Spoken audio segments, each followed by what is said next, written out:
Don José. Oiga, Fernando, le tengo aquí una cita que había elaborado ayer escuchando las declaraciones conjuntas de los cancilleres ruso y chino. Fíjese, la cita la puse aquí, la puse por escrito. Normalmente hago mis notas. Nosotros nos preparamos aquí, Fernando y yo, para hablar con ustedes. Miren lo que dicen los cancilleres.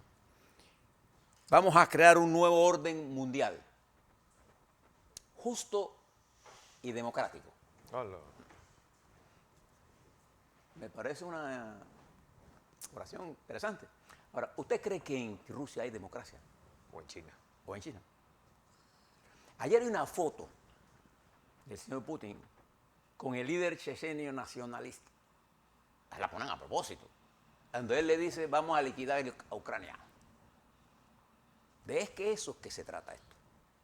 Entonces, hay que tener mucho cuidado. Claro que China Popular juega un papel importante en el mundo hoy. Es una economía más poderosa que Rusia. Pero nosotros tenemos que entender dónde estamos. Nosotros somos un país de la democracia occidental y tenemos diferencias. Cuando nosotros negociamos los tratados de Torrijos-Carter, había un mundo, Fernando, ¿no?, de Rusia, Estados Unidos. Hay que decidirse. Había una guerra fría en todo su desarrollo. ¿Qué dijo Torrijos? Ni con la izquierda, ni con la derecha, con Panamá. Cuando Fidel Castro quiso llevarnos a nosotros a presentarnos ante los no alineados, En Argelia. el general Torrijos decidió no ir a Argelia, porque nosotros queríamos que nos presentara un Tito, pues, un hombre que se enfrentó a los rusos, y que los rusos, Stalin lo mandó a matar varias veces, o un montón de veces, porque esto todo lo resuelven así, matando a la oposición. ¿Usted cree que en Rusia hay oposición? ¿Usted cree que usted puede hablar en Rusia como estamos hablando Fernando y yo aquí con ustedes? No. Igual que pasa en China. Entonces, ¿por qué sale rápidamente todo? No hay libertad de expresión. Entonces uno tiene que mirar todas estas cosas. Estos son grandes momentos de la historia. En lo que llamaría un pensador, estamos en los grandes virajes de la historia. Y nosotros, los panameños, somos parte importantísima de esa historia. Nuestra pequeñez territorial y poblacional no se compara con nuestra importancia geopolítica. Entendiendo la geopolítica como la entendieron los grandes pensadores del siglo XIX y XX. El que domina los mares, domina las riberas, y el que domina las riberas, domina los territorios. Por eso que Rusia quiere eliminarle la salida a Ucrania al mar. Por eso quieren ahí, en el puerto... En Sebastopol. Y no, el otro puerto que está al frente, Odessa. En Odessa. Bien. Vamos a lo que venimos, a la otra parte. Mariupol. Ayer el MINSA nos informó que la positividad en Panamá está en 4,5%. Recuerde que la pandemia existe. Shanghái, una de las grandes ciudades, digamos el centro financiero de la República Popular China, una de las grandes ciudades del mundo, Fernando, se encuentra cerrada. Están haciendo millones de pruebas. Es más, hay fotos donde la gente está pidiendo por favor salir y no pueden. Porque China en eso es drástico. Tolerancia cero. Cero. No hay democracia para eso. Bien. Los casos activos subieron a 2.523. 0 fallecidos ayer. Cero. Importante. Los casos en unidades de cuidados intensivos están en 15 personas por COVID están en cuidados intensivos. Las personas en los sistemas de salud pública y privada llegan a 90. ¿Qué nos está indicando?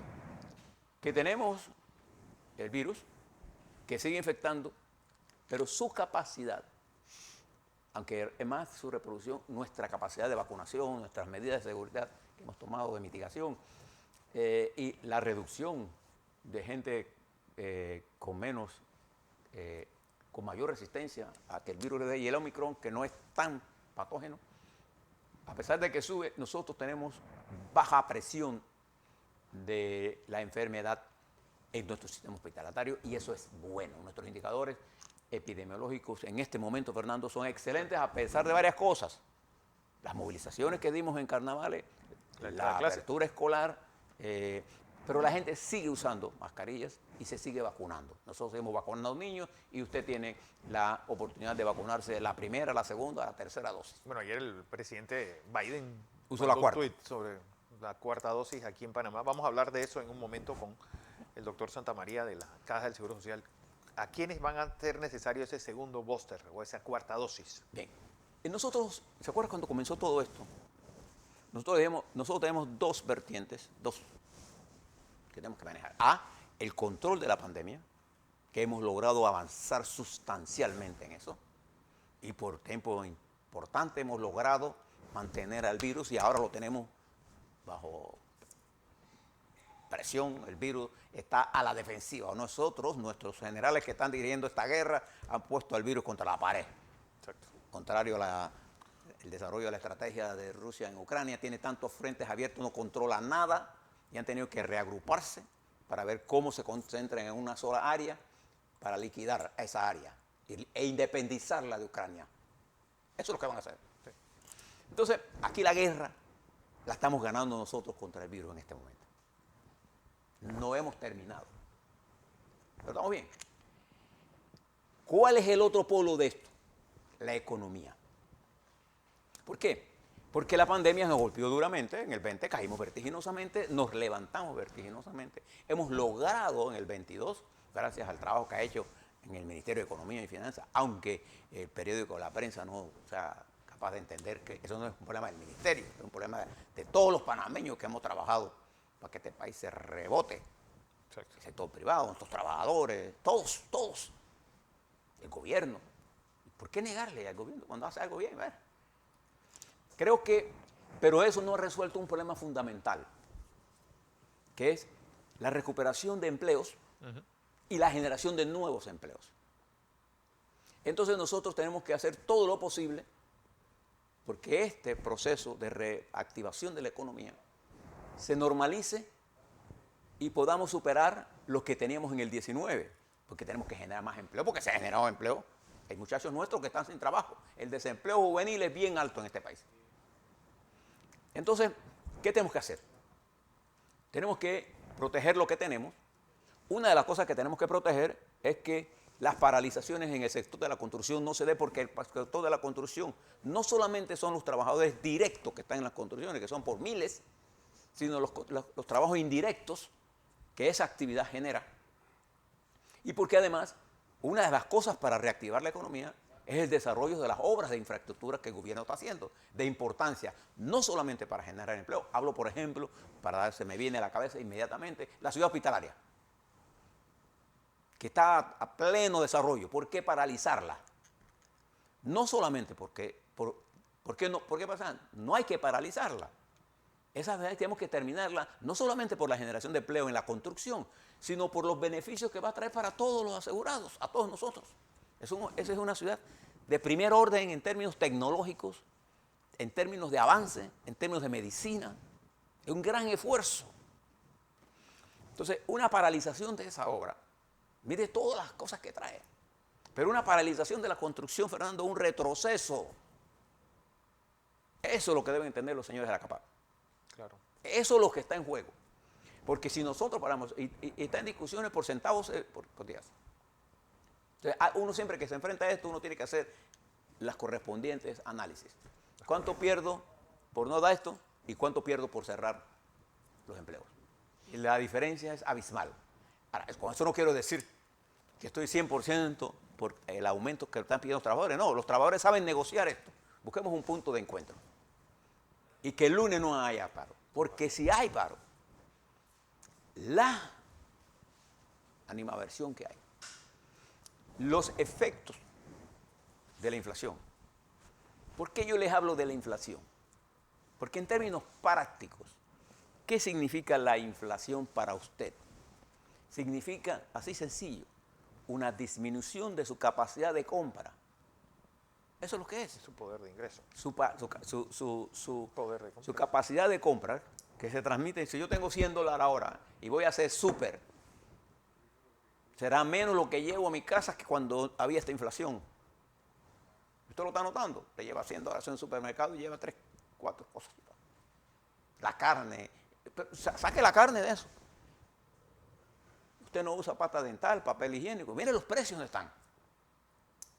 Entonces, es justo y necesario, es un cálculo bien hecho, que nosotros mantengamos el sector laboral. Por eso me gustó mucho la reunión del presidente Cortizo con la ministra de Trabajo y el vicepresidente con los trabajadores de Suntra, para que escucharan de viva voz.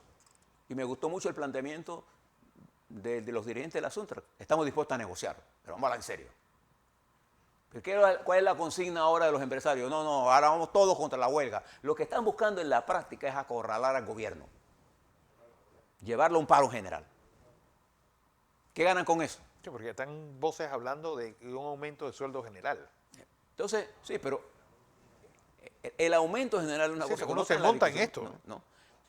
Pero la discusión del sector de trabajadores de la construcción es una cosa sin... ayer el gobierno desactivó o logró resolver el problema del transporte público por el subsidio que se dio. 11 millones. De 11 millones. Esas son las cosas que tenemos que trabajar.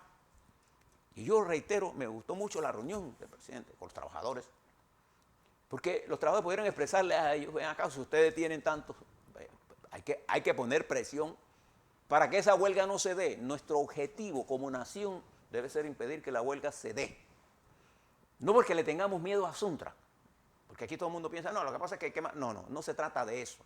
Se trata de entender qué es lo que ellos están pidiendo y de la justeza de lo que ellos están pidiendo y de cómo nosotros debemos manejar la coyuntura de esta situación global, compleja, dura, difícil, que no se resuelve con eslogan, se resuelve con mucho pensamiento, mucha sensatez, mucha atención a los problemas.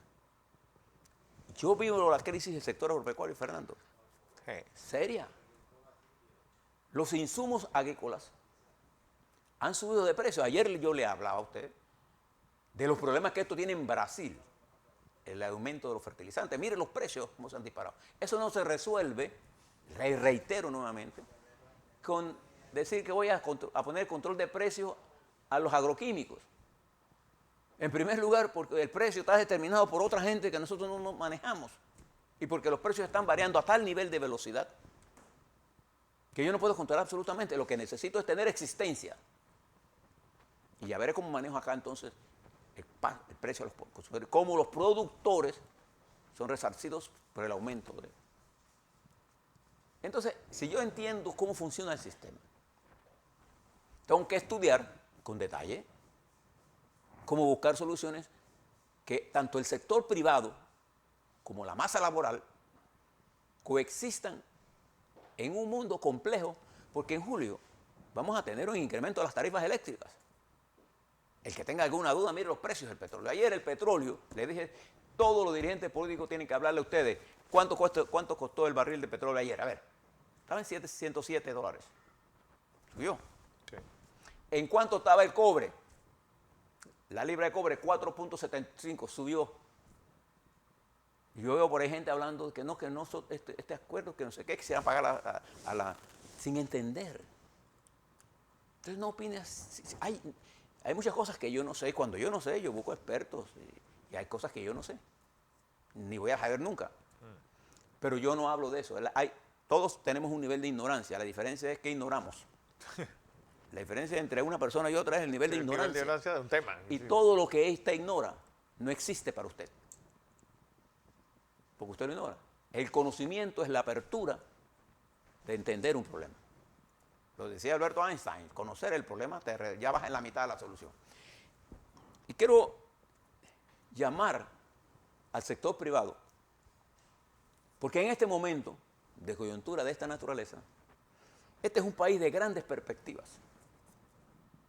Ante la situación que yo estudio de lo que está pasando en Colombia, en Perú, en Venezuela, en Ecuador, lamento mucho lo que está pasando con el presidente Lasso.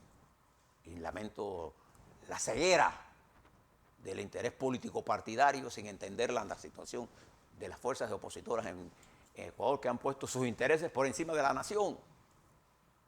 Yo le deseo éxito al presidente de Chile. Miren lo que le está pasando en Argentina. La inflación se lo está llevando por los cachos. Miren dónde está la relación dólar, el peso argentino. El peso argentino. Míralo. Mira la situación de Brasil. Entonces, uno mira lo que está pasando en México. México está bajo una seria situación con un presidente que le gusta hablar todos los días y disminuir la magnitud de los problemas que confrontan, con frases que lo que hace es dividir más la nación. Hoy, en la última encuesta que vi ayer del presidente López Obrador, estaba en 45% su porcentaje de positividad. ¿De acuerdo? Estaba en 65. Bien. No hay cosa como teflón cuando el mundo es tan complejo. El que gobierna tiene el trabajo más difícil porque tiene que decidir sobre el interés nacional.